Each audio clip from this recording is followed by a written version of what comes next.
Patrizia, 2 gol, un palo, insomma, hai fatto vedere parecchio del tuo repertorio in una partita un pochino opaca in generale per il Verona, che però ha portato a casa i 3 punti ed è questo che vale alla fine. Sì, sì, alla fine dovevamo soltanto portare a casa i 3 punti, poi certo se si riesce a far divertire un pubblico così caloroso per noi va sempre bene, va bene per tutto il movimento del calcio femminile, non soltanto per il Verona. Però abbiamo avuto molta difficoltà perché la Pimp Bari ha giocato un calcio molto aggressivo e noi abbiamo girato palla un po' lentamente e quindi facevamo un po' fatica a trovare gli spazi.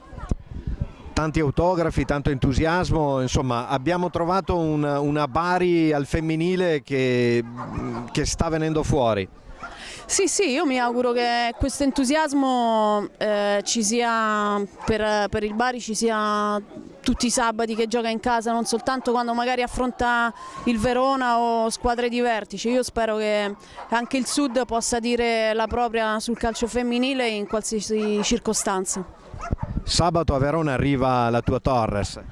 No, non è più la mia Torres, arriva la Torres e siamo 3 ex, ci teniamo tutte e 3 non soltanto a vincere ma a disputare una bellissima gara perché magari ancora qualcuno di noi ha ancora qualcosa in sospeso contro di loro, quindi ci teniamo a fare bella figura.